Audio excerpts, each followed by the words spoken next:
From the time that they pronounced me dead was a good 45 minutes. They cut my clothes and then they paddled my heart because my heart had stopped. And I could see people screaming and crying, but I didn't realise that was actually my physical body because I was somewhere else. The only thing that I could feel, if you could imagine, absolute love and peace. There wasn't anything else to be felt. I was greeted by people I'd known in the past. I'm back home again. Incredibly safe and felt at home. Welcome to Round Trip Death, everybody. We have an awesome guest on today, but I'm going to keep you in suspense for a second because before I introduce Greg, I want to just say this is going to be unusual because some people don't believe near-death experiences because who is there to verify that it happened? How can you prove that it really happened? Well, today you're actually going to hear some of that proof about Greg's experience. So tell us a little bit about you, Greg. Hi. Hi, Eric. Thanks for that kind introduction. If I were to tell people a little bit about me, all I can say is, for me, there's certain things that happened in my life when I was really young were just really strange. There was nobody to really help me through any of that process. And that process has affected me my entire life, who made me who I am today, which is, it's a huge part of me. It wasn't a fun thing, by the way. I guess I should clarify that. So, yeah, I think if I were to just tell people what I'm all about or who I am, I'm just a person that really just cares about people. I've just always been that way since I was little. I believe that everybody's really that way in the end, but it's just something that was always important to me. I always loved people. I still do. I'm a sensitive person. It makes me sad, to be quite honest. Some of the things, like we were talking before we started recording, we were talking about comments that people make. It's very sad. To be quite honest with you too, I actually get sad for them because I don't think people realize by spending time on the other side like I have, when people do cruel things, I don't think they understand what they're doing because they're going to create a whole lot of pain for themselves. That's the thing that they're eventually going to encounter when they eventually leave this plane. And so I actually feel compassion for them. I feel bad for them, and I'm saddened by it rather than getting angry about it. In the past, I used to get angry about some things, but it's more sadness for them and sadness for the world. But this is all part of the process that we are going through as humanity. And I know that we're going to grow out of it. And I know that we're going to be going through tumultuous times, and it's just the way that it is. But also another thing about me that I learned the hard way is I care a lot about health. This body, I really believe, just like the ancient scriptures say, this body is the temple of God. This is where he resides. This is his home. And so I believe that we need to respect it. And I believe that there is a very evil power out there that is actually on purpose trying to harm this body. That's why we see things in the water. That's why we see things in the air. That's why we see things in the food, even our medicine sometimes. And I'm not here to make any medical claims, right? And I'm not going to name any products or nothing like that. I'm just saying, to me, it's pretty obvious that something is happening in it. And I just saw the latest statistics because, by the way, I worked in the medical field for a little over 2 decades. And so I follow a lot of the trends. And right now, the trends for people getting sick is so high. I mean, it's astronomically high. We've never seen anything like it, including children, which is very sad. But this is all part of the plan. This is part of the evil plan. And they're saying that in the next 5 years that our cancer rates are going to double. This is not an accident. And so I try to educate now that I've been through it myself. And that's a whole other aspect. But I really think, Eric, that the connection between spirituality and actual health, like physical health, life, they have a lot to do with each other. That's why when you see people even like the stories of Jesus, what did he really go do? He went around preaching the truth and he went around healing people from illness. I mean, these are the 2 pivotal points, and it's really important. And even in front of the hospitals, this is a very kind of almost, dare I say, big secret that nobody's noticed. I have a lot of stuff that I know now because of the information that's given to me. In front of hospitals, there's a symbol that hospitals use. The symbol they use is actually the symbol for the real tree of life. They're trying to tell you, we're in charge of your life. Meaning we tell you what's good for you. And all this is by design. I mean, this is all around us, and I'm not a big conspiracy guy or anything. I'm actually, if people want to know my personality, I'm actually a huge skeptic. And it's really hard for me to believe certain things. And I have to verify, whether it's with science, common sense, critical thinking, ancient history, ancient scripture. So there's a lot of things. It's really hard to convince me of something. I really have to have good data to really believe stuff that gets a little wacky, which we're going to be touching on some of that today. So, Well, I appreciate that. And I'm in agreement about the relationship between physical body and spiritual self. Okay, these things are interrelated, something I don't understand very well, but it is an important part of our journey here, certainly. All right, let's focus on near death experience. Normally, at this point, I would say, okay, it happened to you here. Tell me what happened that day that led up to it. But for you, there was a lead up of quite a few years before your overdose that we're going to talk about. So, if you could briefly get into some of that history, not too much, and then let's get to what really happened on that big day. so the simple fact is, when I was around 7 or 8 years old, I had something very strange happen to me. Obviously, I'm not going to go into details because it would be a little too long. All I can say is that I was actually just playing with toys by myself in my room, like a little kid would do. Something kind of spoke to me. And what was speaking to me was showing me images. It was showing me like war. I saw tanks. I saw kids screaming and running. I saw a lot of pain and suffering, and it was horrible. And I could feel it in my soul. So it wasn't just a vision. It was a vision with emotion, like almost like I could feel the people's pain. I was very confused by this, if you can imagine that. I mean, I'm just a kid and I didn't understand it. And so I had this conversation with this quote unquote, dare I say, kind of entity, I guess you could call it. And we had a little conversation about the pain of the world, the suffering, different things like this. And I basically tried to kind of brush it off. And, I'm just a little kid playing toys, but it was confusing to me. I always remembered it. It has a lot to do with the pain of the world is actually in all of us. All the pain that people create to each other, because we're all one in the end. So somewhere buried deep down inside of us, anything we do to another is being done unto us. I think in ancient scripture, I think Jesus said it, I can't remember the verse exactly, but it's something like, as you do unto others, you do unto yourself, or as you do unto God, you do unto yourself, something like that. But the simple fact is that's, I've seen it. It's really that simple. And so obviously that's why scriptures say, love your neighbor as yourself. It's pretty basic, but there's a deep wisdom in it. And so that's kind of how the beginning of this happened. Within months, I started feeling a great deal of pain and suffering in my soul. There's nothing wrong with me physically. I was totally a healthy child, but I had this pain and it felt like just suffering in my soul, and I couldn't explain it. And it was really heavy and it affected me a great deal. It affected me for so long that I started feeling just extremely sad, depressed. It was wearing me down. And it was so extreme. It wasn't just like the pain of one person or two people or 10 people. It felt like in the millions. It was too much, way too much. Unfortunately, I became very, I wanted to end my life. It was too painful and it just got too heavy. So by the time I was about 10 years old, I believe, that was when the first time I attempted to do that. And sadly, every time I would try, because I tried many times, I would poison myself. This is something that I was trying to do.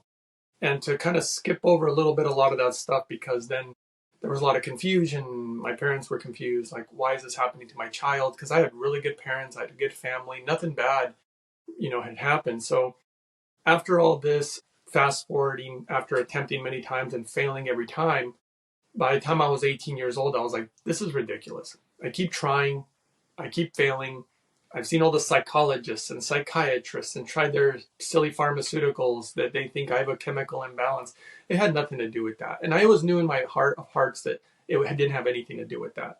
But I was in so much pain for living all those years that way that one day I just decided to take as many pills as I possibly could. I lined them up. I got these Costco bottles and, ibuprofen and Tylenol and Excedrin and whatever pharmaceutical I could find in the cupboard. And they had prescribed me also, and I just lined them up and I just started taking them by the handful. I was in a lot of pain. I was crying as I was doing that. And this was like my last attempt. I was like, I have to do something so extreme because I keep surviving. And so I tried to put down 1,000 pills. I didn't reach 1,000, but I did. I was pretty close. It was about 800 and 30 something odd pills, but it was just shy of 1,000. And I always remember reading on the bottles, don't ever take this stuff with alcohol. So what did I do? I took it with alcohol. I was trying to do everything that I could. It's really stupid. Do I regret it? I regret it a great deal because I just, knowing what I know now, I just would never want to hurt.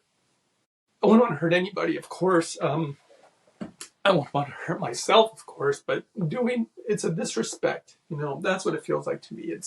It's disrespectful to God to harm the very gift that we have. It's disrespectful. I regret what I've done very much. And if anything good can come out of it, that's the important part. Well, let's talk about it. What happened next? Did somebody find you? Did you end up in the hospital? So what I did was I did it around midnight so that nobody would find me. I just wanted to do it and go to bed. And of course I did. And I woke up about 3 hours later, maybe 4, and I felt so sick. I mean, I felt like I was dying. I'd have blackouts and I would see not very kind images.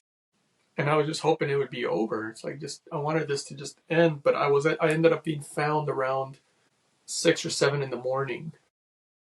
And then I was rushed to the emergency room. But by the time I got there, the doctors said, there's almost nothing we can do because you took these pills so long ago. There's nothing that can be done at this point. But if you want, they said, I guess we can pump your stomach, but there's probably nothing to do. So they put a tube down my throat. They pumped my stomach. They gave me activated charcoal in time frames regularly. They put me in a hospital room. And I remember a doctor walking in alone. He wanted to have a private conversation with me. And he just asked me, he said, look, I'm looking at the report here. It says that you took just shy of 1,000 pills. He said, I'd like you to tell me the truth. And I was like, really confused. I'm like, what do you mean the truth? He said, there's no way you took that many pills. And I'm like, well, you don't have to believe me, but I know what I did. And then I became curious. I said, why do you think that I didn't take these many pills? He said, because nobody could survive that. He said, it would have absolutely done a huge number on your heart and you shouldn't survive that.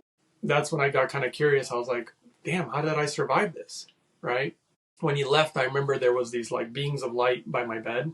They were talking in unison with one voice, but I was trying to ignore them, of all things. I just was trying to ignore them. I didn't really want to think about it much, but they kept saying things like, you'll never do it again. You'll never do it again. You'll never do it again. They repeated it like that over and over, almost like a mantra. And I would almost have like these visions, which I was trying to ignore. I was like, no, I'm not seeing anything. This is not happening.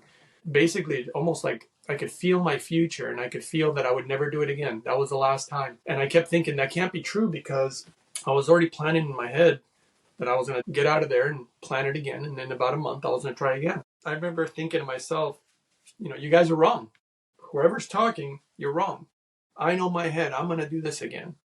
And that really shows you the difference between the head of the flesh, the brain, as compared to the spirit. And the truth is the spirit won because the spirit was right. I never did ever try again. And they were absolutely correct. And everything they showed me was right. And so that was a big thing. And so I never did do it again, but I did find out after I left the hospital a few months later, a month, 2 months later, I did find out that I had caused myself to have severe heart damage. And so my heart was now all screwed up. So let me just interject at that point, because most people, the first time that they hear your story, they're going to say, well, okay, where's the NDE in that? Where did you die and go over to the other side? I'm just going to say, be patient. It's still coming. Yeah, because that wasn't when it happened. If anything, I just saw there's a path that is taken when you go to the other side. And the beginning of the path is actually always dark. A certain level of pain and reflection of life and different things. I saw that part, but that's all I saw when I did the pills. I just saw the darkness. And so after that, I had this heart issue. And of course, I eventually saw a cardiologist. And the cardiologist told me, he's like, look, this is going to kill you. He's like, you're only going to have so many years. He said, you should be dead in 10, maybe before. And he said, we really probably need to do like surgery or, we need to do something to try to fix your heart. But in my mind, I just thought, it's fine. Leave my heart alone. It'll be okay. And when I pass, I pass. For me, I wasn't afraid of it. It's sad to say this, but I was welcoming it. I'm like, okay, when it happens, it happens. I'm not worried about it. So I kept living my life. But then this is where the NDE part comes in. It was a completely random. I had a friend who was having a rough time, and him and then somebody else very close to me, the three of us were like, hey, let's just go and have a day out in nature. So we went for a drive. We stumbled upon this beautiful spot. It was actually kind of a secret spot. I was surprised we found it. Nobody could find this almost. And when we went in there, there was a canyon.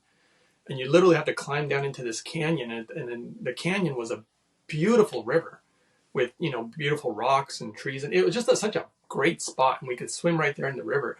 And so that's what we did. We went there to just hang out. It was a beautiful summer day and just have a beautiful day at the river. And that's what we were doing. We were just hanging out. We were having a good time. And it's hard for me to describe this part, Eric, but something kind of came over me. I felt like, one, it felt kind of weirdly peaceful, but I also felt like something was calling me.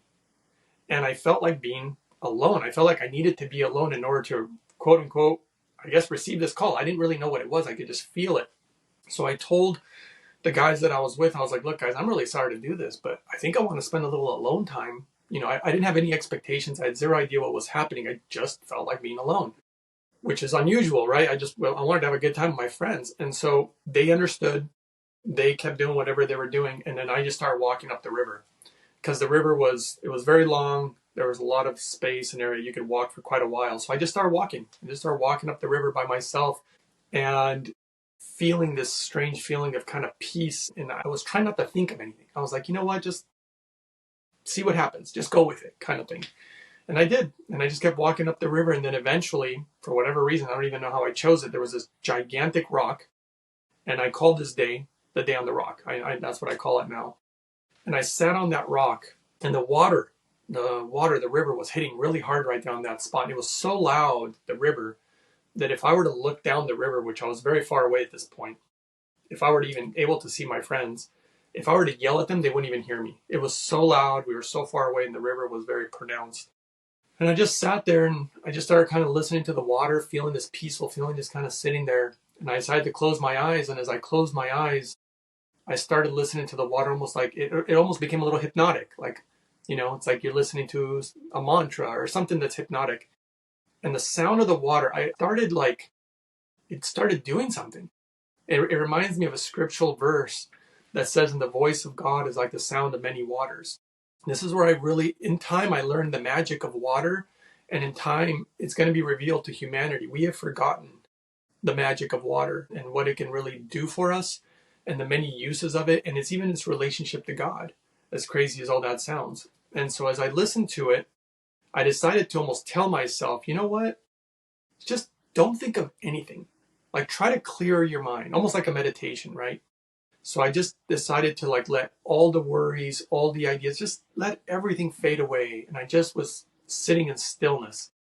And as I did that, I started hearing my heartbeat. When you're really silenced, you can hear your own heartbeat. A lot of people have had that experience.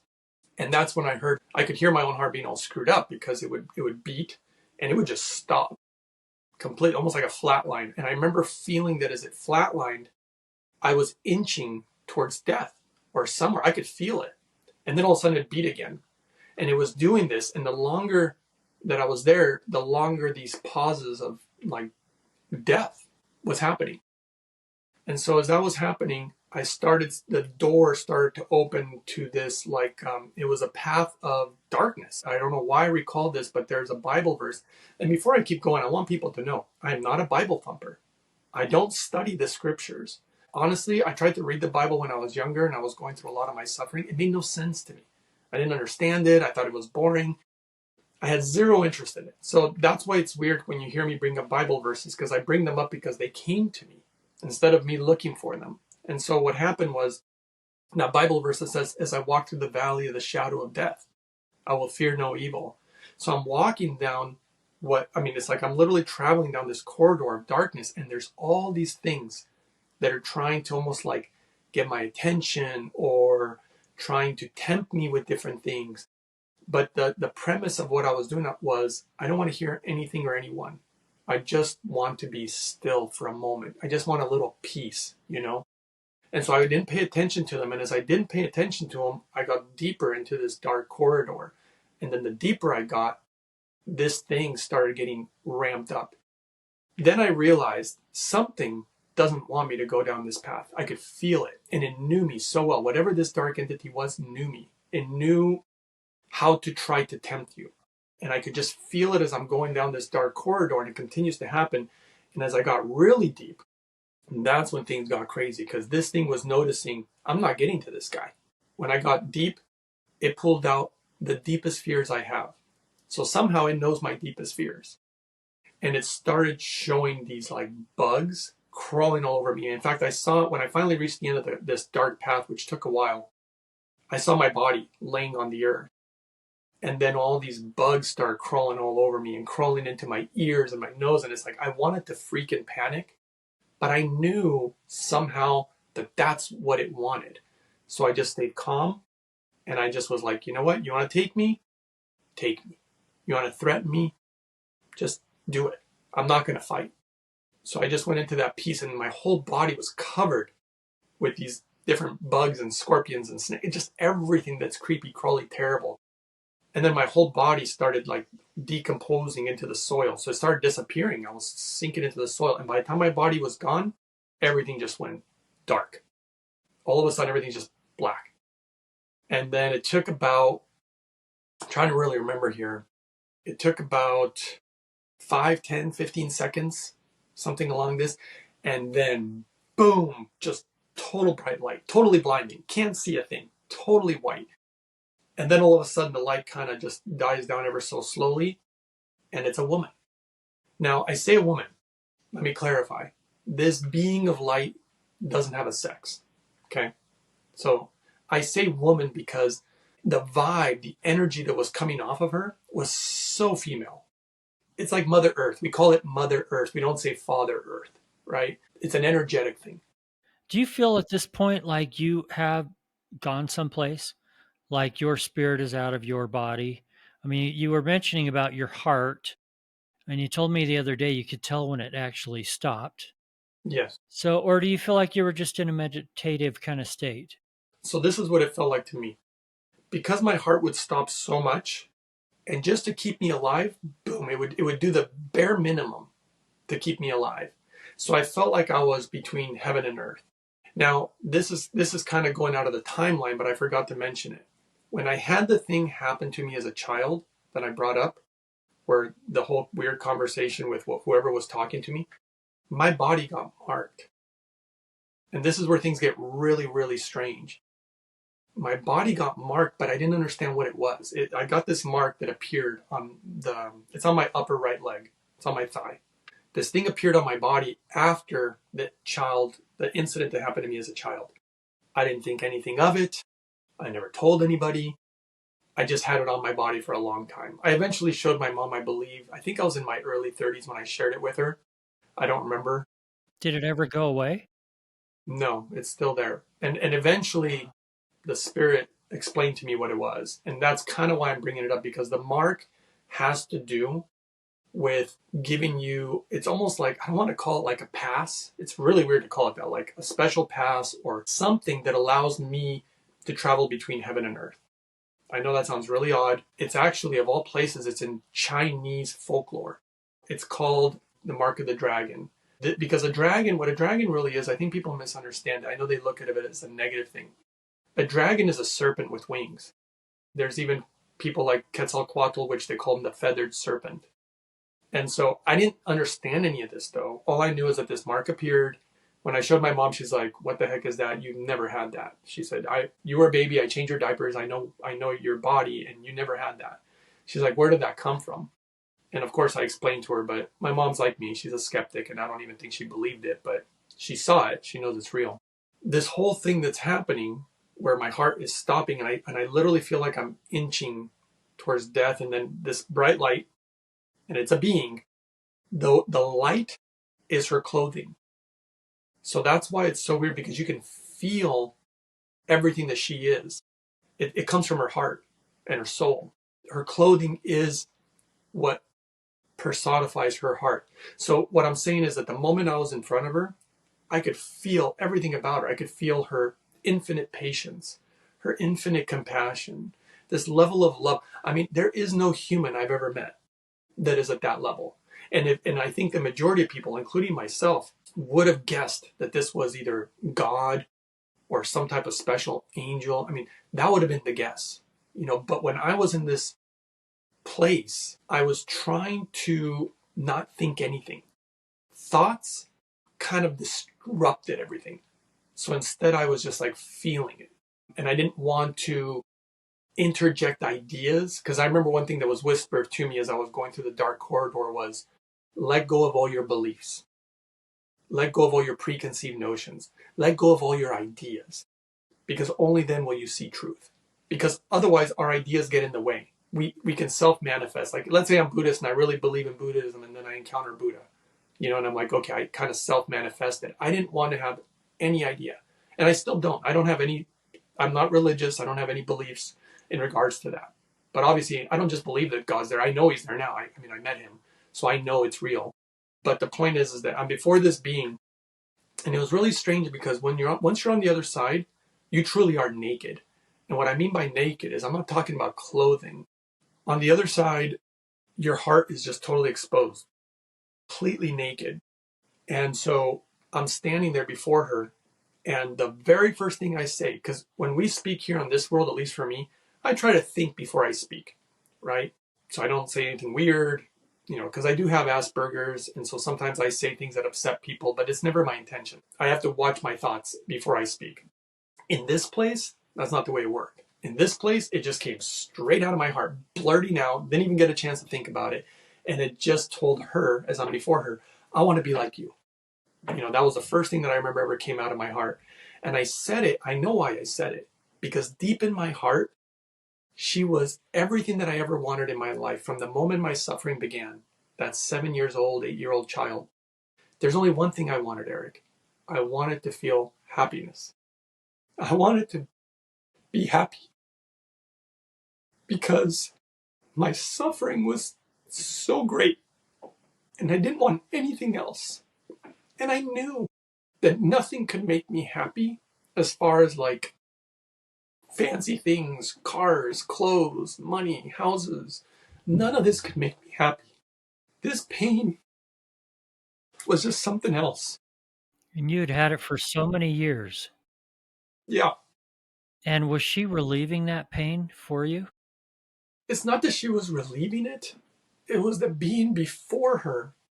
I just knew somehow in my heart, this was everything I'd been looking for. It was everything I ever wanted. And so I just said it. I'm like, I want to be like you. I want to have that. I want to be like you. And I always remember her response because she said, you are me and I am you. And immediately, because I'm such a skeptic, I immediately, not arguing with her, but I tried to point out to her, I was like, look at me. Because before her, my heart was exposed, everything that I am, all my flaws as a human being. I just told her, I'm like, look at me. I'm not like you. She just said, you are me and I am you. I'm like, look at me. That's not true. Look at this flawed human. I am not like you. You are amazing. Look at me. I was trying to show her, but it was so funny because when she spoke truth, she never tried to defend herself after that. She never tried to argue back with me. Here I'm trying to point out to her my flaws. And it felt like she was saying, I spoke truth, and that's the end of it. Like, that's the end. There's no more conversation here. Yeah, love that. And so that happened. And then after I tried to point out all my flaws and she's not replying, she spoke her truth. And then I just wanted to be with her. It's almost like if you were just laying in the grass, next to a dog that you love, and you're just being, there's no need to talk. You just lay next to each other. Maybe the dog's leaning on you. I was just there with her, in her presence, almost in her arms a little bit.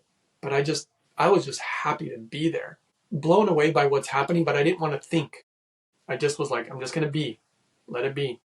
And after spending so much time with her, she finally grabbed my hand. Like, she reached out her hand and I grabbed her hand and we started flying away. And that's when I really started feeling like I'm leaving my body. So the first part of the journey, it felt like I was going into my body. Like I'm going to these depths and places that, one thing I've learned that I know for certain now, we have all these things inside of us that we don't know about. Things that we haven't seen. One of my favorite lines is, it's a long story, but this ancient woman was told a guy, she said, "This will show you that which is hidden from you." Is this kind of line that I heard that I always liked, because things are hidden from us. There's things that we're not aware of. And anyway, once you go through all that, you can go to this other place. It's like dealing with your garbage before you can move on to a beautiful place. Like you have to be almost purified of your darkness or something. So I'm with her. She grabs my hand. We start kind of floating off into outer space, like literally the cosmos. It's literally the heavens, outer space. And as we're going, I can see the earth disappearing. It's getting small and we're leaving. And then, boom, I feel like a string or a rope that just stops. And I felt all my attachments. I felt all the people I love, family members, friends, all these what we would call attachments. And I could feel them all. And the attachment was love. I could feel the love. I didn't feel attachments to like a car or a house or a bank account. I felt attachments that had everything to do with love. And when I felt that moment, so much happened in that moment because it felt like I wanted to go back. The love was drawing me back. And it was difficult because here I've been suffering all my life, or at least the majority of it. And now I feel all this love and I want to run back to all these people. And not only that, the biggest attachment was to this body. So this body, like the idea of who this is, like your date of birth, your social security number, whoever you think that you are, right? This character in this movie or whatever. I felt those attachments. And again, I wanted to go back, and I felt so much love in this place that I was like, oh my God, I want to go back to my loved ones. And then I had to remind myself, and this was really difficult because my suffering had to be so high just to have a chance. And I told myself, dude, what are you thinking? You're thinking you want to go back? Don't you remember? Don't you remember? Did you forget you wanted this?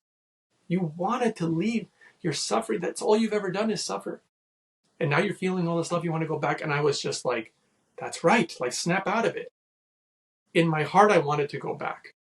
But I forced myself to make a decision at that moment. And it wasn't easy because I didn't feel suffering at that moment. So it was hard. But I made a really hard decision, like a hard stop, and said, you know what? I really want to go back, but I don't ever want to suffer like that anymore. It's really hard for me to do this, but this is a one-in-a-lifetime opportunity. I'm about to finally leave. So I let it all go. It was really hard. I let go of my family. I let go of my body. I just let go of everything. And then once I made that decision, she took me. And then as we traveled, I learned a lot of things, because one of the things that I didn't know is that stars are like doorways. I think that's why they call them star gates, because a door or a gate is the same thing. It's like an entrance. And that's when we went to the first star. We went to a star, and the moment we went through it, oh my goodness, Eric, the speed, just boom, we just started traveling at a ridiculous speed. I can't even begin to explain to you how fast we were going. And Earth was long gone. Like see you later, we are super far. And then we'd hit another star, and then boom, we'd head off in a different direction. And then when we reached another one, boom, another direction. And we were just traveling the stars. And it was so much speed, so far away. And then I remember starting to think to myself, you know what? I'm never going to find my way back. It wasn't actually thinking. I could feel it. I'm like, I'm lost out here. Like, I don't know where we're at. I don't know where we're going. And I'll tell you one thing, there's no way I'm going to find my way back. And I knew that. And at that point, I just kind of surrendered. I'm like, I'm never coming back. I really thought I was never going to come back. I thought I was officially dead. My body was long gone. You could cut my arm. I wouldn't have felt it. It wouldn't have mattered. So I'm traveling through the stars with her, and quite a while. I mean, at that speed, we were traveling a good 5-10 minutes. And that was a lot for those type of speeds. The one weird part that's a little tricky for me to understand, we're together, right? This being and I, this being of light. And in time, it felt like we were merging. So by the time I arrived, in fact, this is really odd. I'll show you a weird picture that really is odd. And I'll explain more about it later. But notice this picture, because I always wonder who in the heck drew this. Because this is a lot of what I saw. It was a lot like this. But notice that there's a being with the person. And notice that there's a little crown of light, like implying that this person is a being of light. And so this person's traveling with me. They're not just traveling with me. They're taking me. And we arrive to this place and everything just, boom, stops. Now it's also like stillness, complete peace. And we arrive to what I call a council. There are literally these beings in a circle. The moment I arrived, they spoke to me with one voice. It wasn't like people talking over each other. It was like truly just one voice. And they said, "We've been waiting for you." And when they said it, as they said it, "We've been waiting for you," all this rush of information was presented to me, showing me that they've known who I was for a very long time. They've been following since even before I was born. They planned, it was a whole plan of me being conceived, me coming into planet Earth, and they knew who I was. There's this whole plan, and they're showing me all this.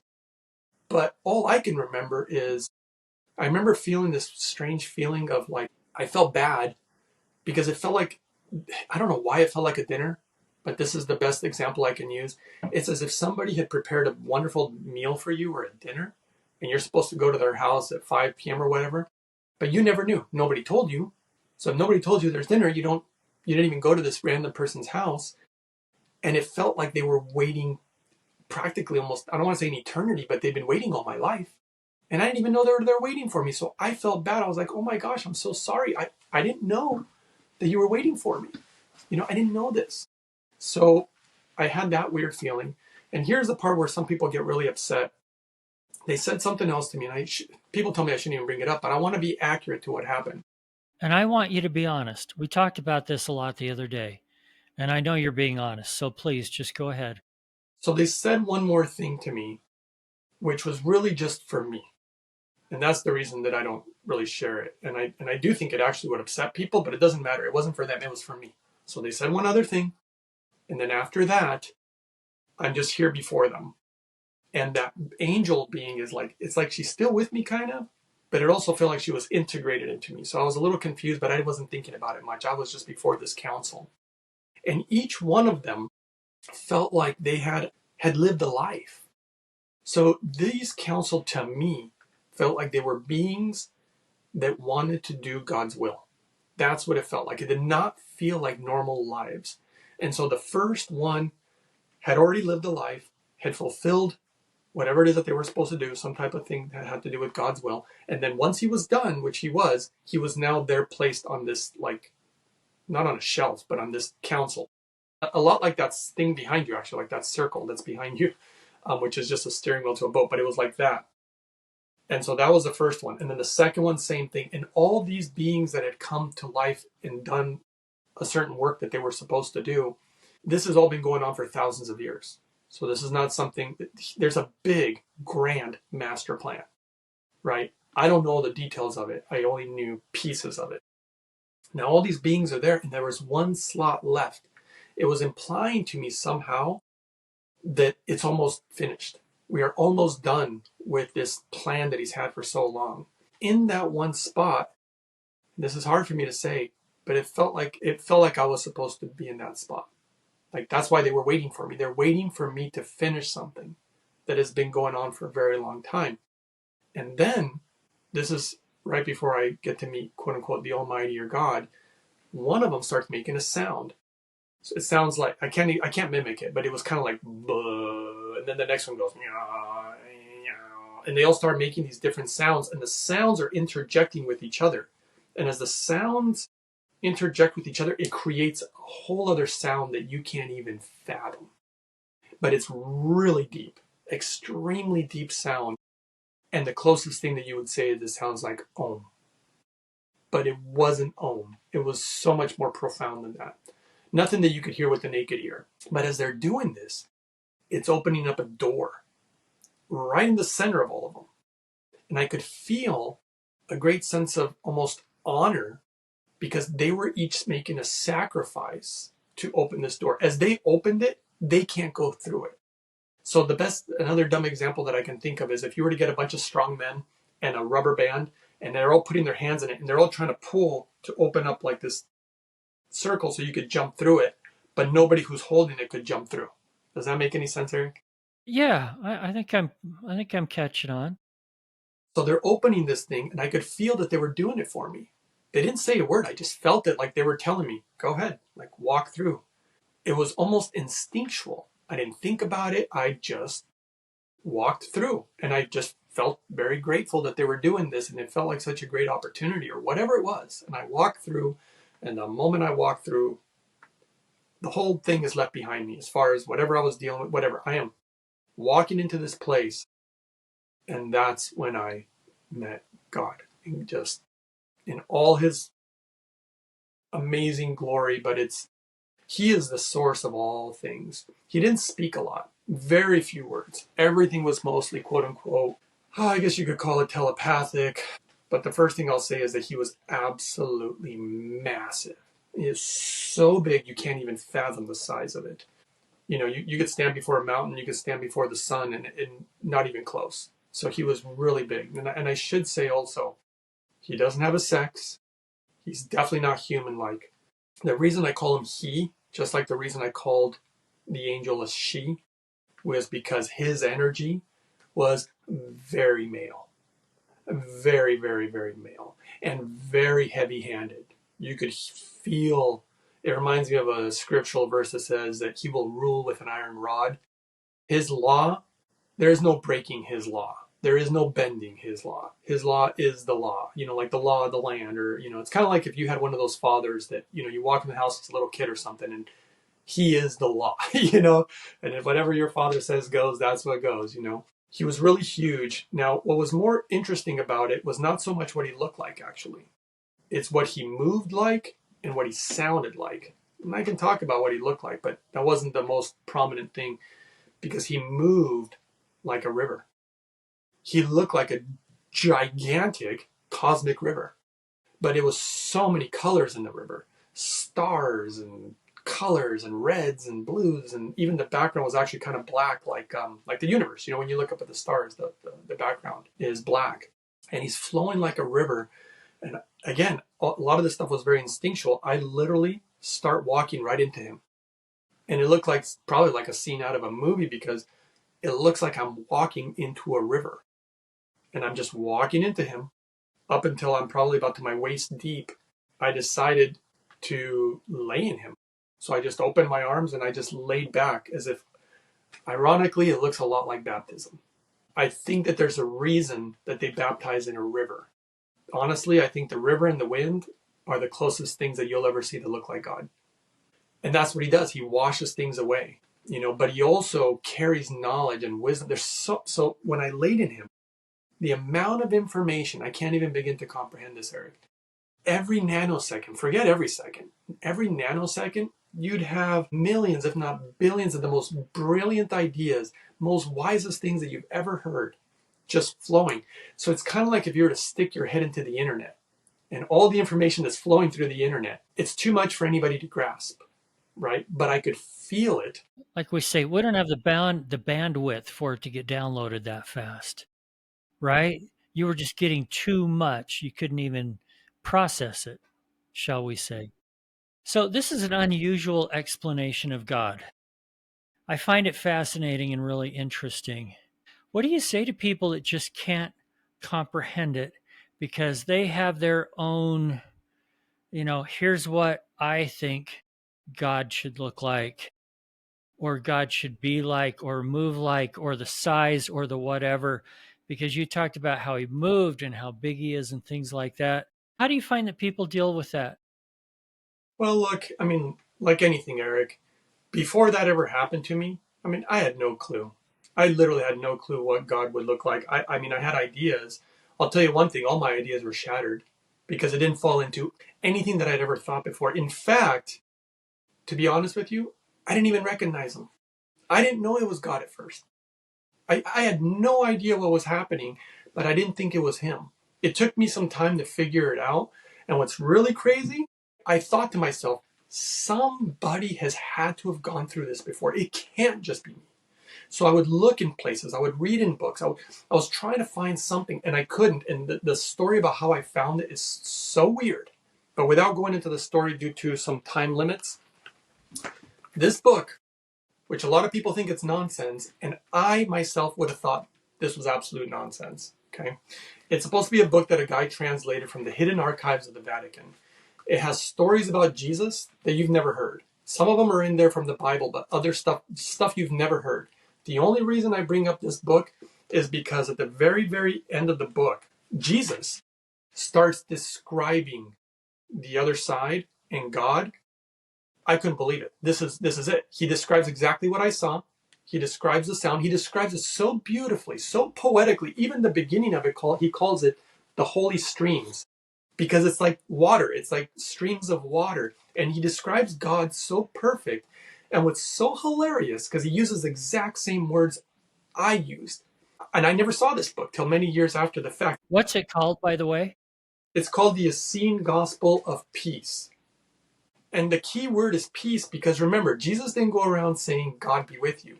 He went around saying, peace be with you. And it was peace that gets you to these places. And everything that robs you of peace only pulls you farther away from God. So when he's describing them, if you didn't know any better, you're reading this thinking, okay, this is odd. And then at the very end of this beautiful paragraph, he says, for this is God, if you did but know it. Because you wouldn't even know. Because your ideas have gotten in the way of the reality of what he is. Now, granted, everything is born of him. So when I was there, everything that's in our existence, every tree, every herb, every animal, everything is born of him. Life itself, everything that's alive, he's in everything that's alive. That's a simple fact. He is in everything that's alive. So when I got to him and I'm laying in him, massive amount of information, which I knew I couldn't grab, because if I did, it would all kind of fade away and disappear. So I either could grab one golden nugget, or I just let all his glory flow through me. And so I just let all his glory flow through me. I'd rather just have him and not remember it. I just decided to go with it. And it was so much information, but the weird thing about his information was that it was only answers. So everything was an answer to whatever question. So if I were to even grasp one of these golden nuggets, I would have to really figure out what the question is, because an answer makes no sense unless you know the question. I could give you 6.2357. Oh, that's a brilliant answer, but what's the question, right? I don't even understand the answers. And so he was nothing but answers. And I remember he spoke to me at that moment, because I was thinking like, this is nothing but answers, and it doesn't make any sense to me, but I can feel the wisdom, I can feel the brilliance in it. And then that's when he spoke. He says, there are no questions here, only answers. That's what he said. And that's all he was. He was a river of answers, and all you have to do is figure out the right question. But he was nothing but answers. He was nothing but light. He was nothing but just crazy amounts of information you can't even begin to fathom. You could never, bigger than the internet. And the internet's huge. It's like a grain of sand compared to how enormous God is, and the source of everything that comes from him.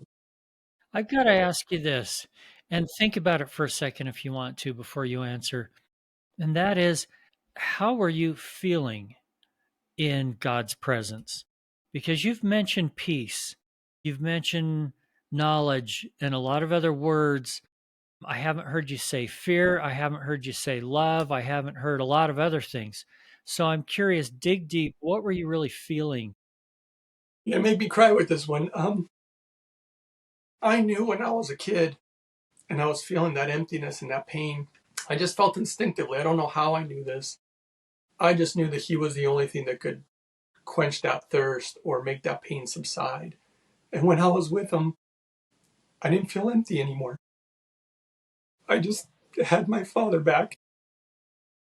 I just wanted to be with him. I just missed him. I was shown a lot of things. I was shown how he had chosen me for this. Apparently I volunteered. I didn't even know any of this stuff.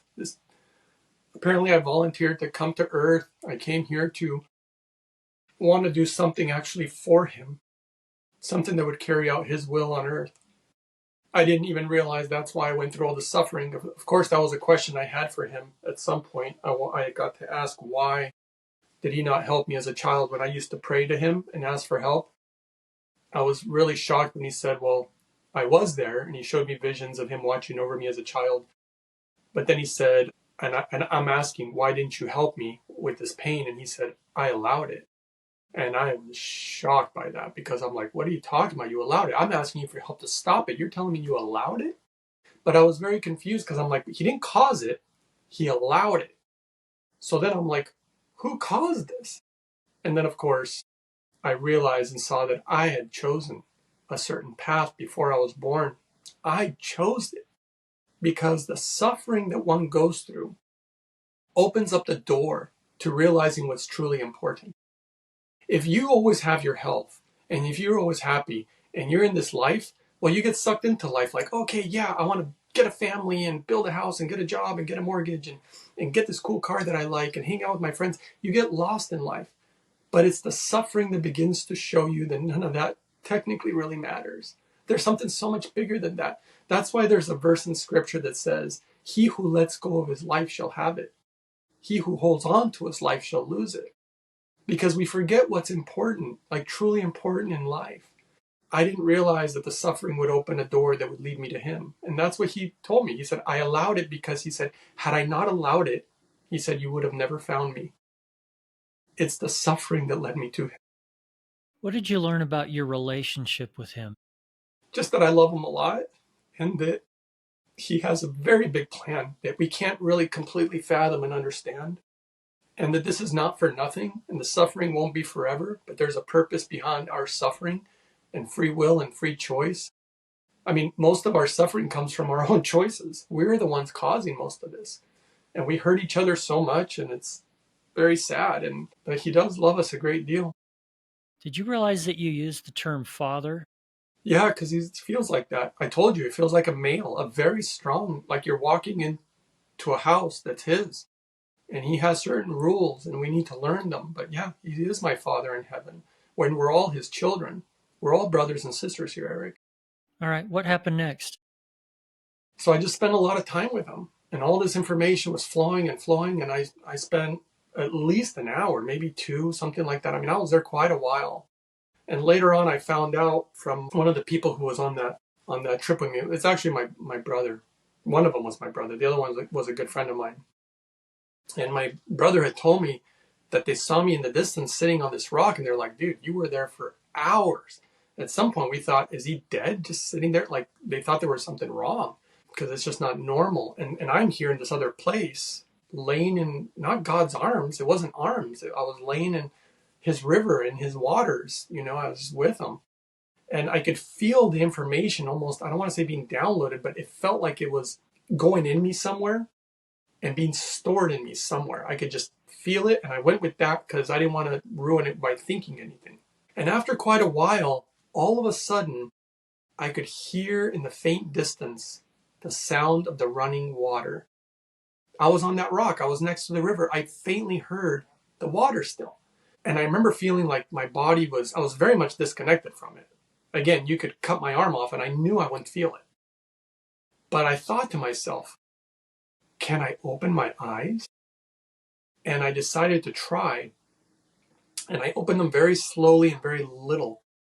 And you have to remember that all my life, or at least the majority of it, not only was I in pain and suffering, but everything looked terrible to me. I couldn't see the beauty in anything. I couldn't see the beauty in the mountains, the sky, the flowers. Like everything looked ugly to me in my suffering. And when I opened my eyes ever so slowly, it's the first time I saw the kingdom of God. Because the kingdom of God is within you, but it's all around you. It's literally anything that's alive. And I opened my eyes and I could see somehow, I don't know how it's all happening, but I could see God's light in all things. I could see it in every rock. I could see it in the river itself. I could see it in the wind. I could see it in every little bug, every tree, every bird. It was absolute beauty. And in my heart, I just knew. I was like, this is heaven on earth. This is it. It is here. I realized very quickly that our eyes are truly closed. We're not awake right now. Humans are definitely asleep. That's why they're so lost and confused, because they don't know their Father in heaven. They don't know the truth. They're just guessing. They're guessing on their religions. They're guessing on their beliefs. They're guessing about everything. There's very little that humans know. Once in a while, they feel a little this, feel a little that, get a little intuition, a little inspiration. But for the most part, we're blind. And not only are our eyes closed, our ears too. And I open my eyes and just see this absolute beauty. but I also could hear God's voice. It's a sound, and it was everywhere. It was literally everywhere. You couldn't pinpoint where it was at. It was coming from everything that was alive, every tree, every leaf, the water, the wind, everything. Underneath me, above me, it was everywhere.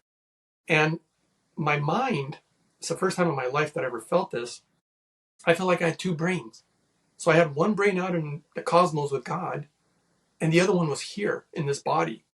So I was literally in two places at one time, which is a very strange thing to describe. And all I remember was that I don't think anything.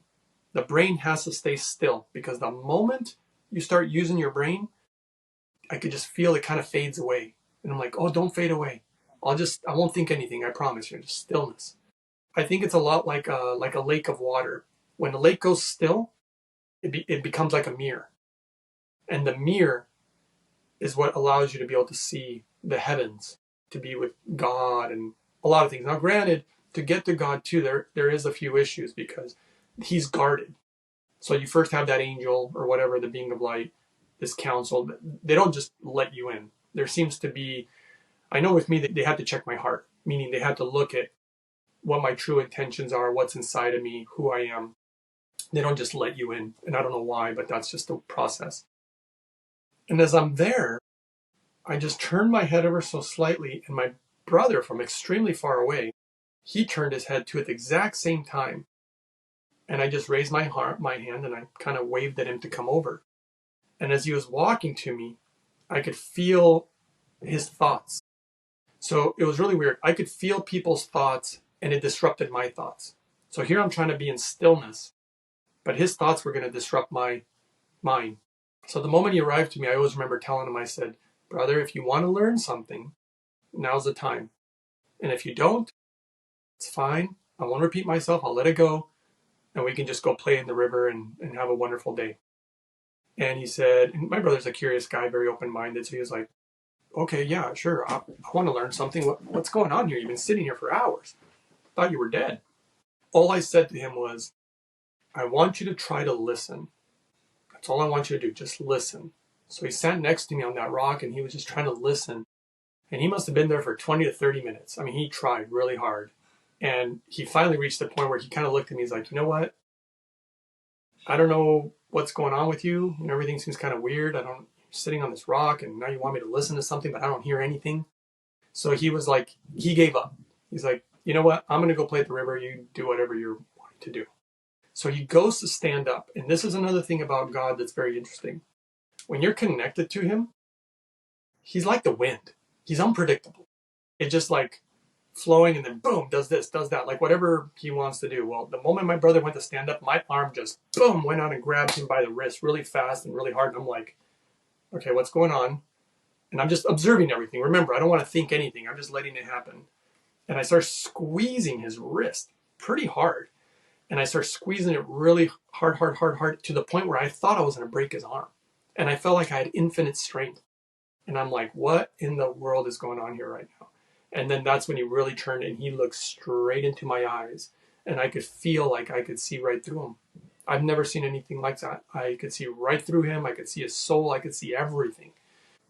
When we made that connection in the eyes, and he was about to tell me to stop, he told me later, he's like, I was about to tell you, you're hurting me. You're about to hurt me. It wasn't me. And I felt almost bad that I did it and that it happened, but I did it.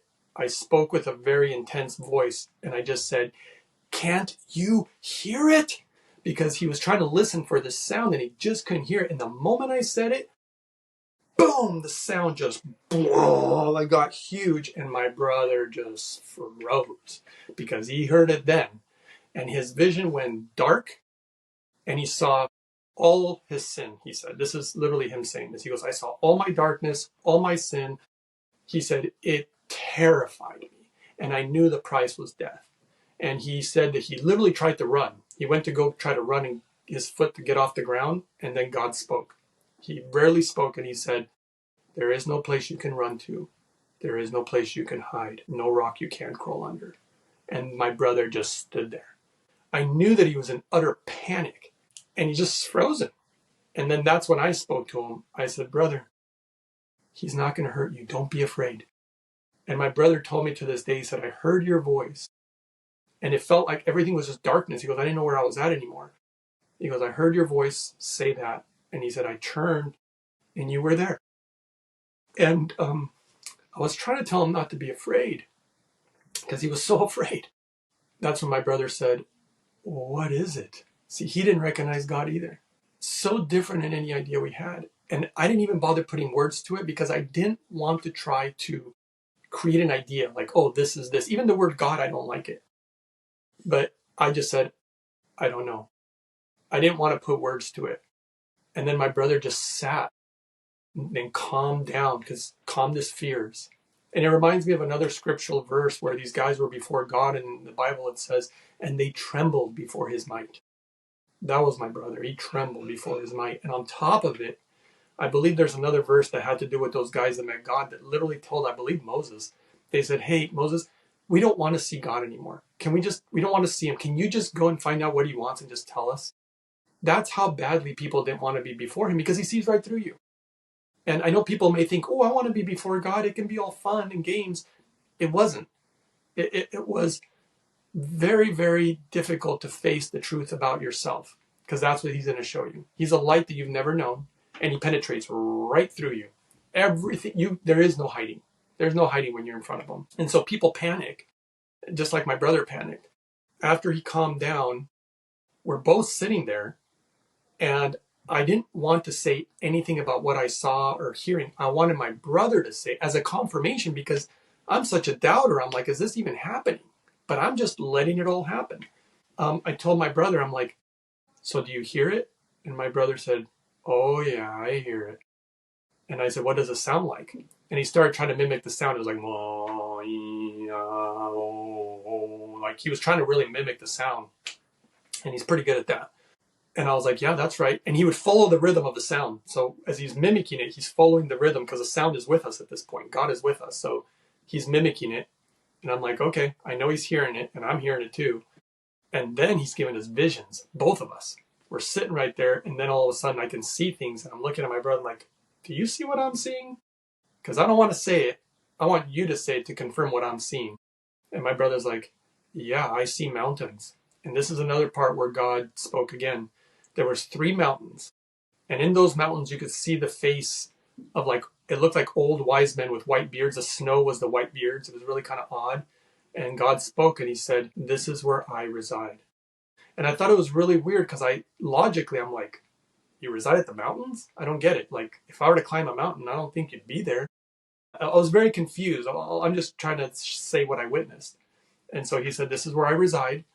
And that's what he said. And he showed us these mountains. And I'm just asking my brother if he's seen the same thing. And he said, yeah, like this whole thing is happening to the both of us at this point, because somehow we're connected.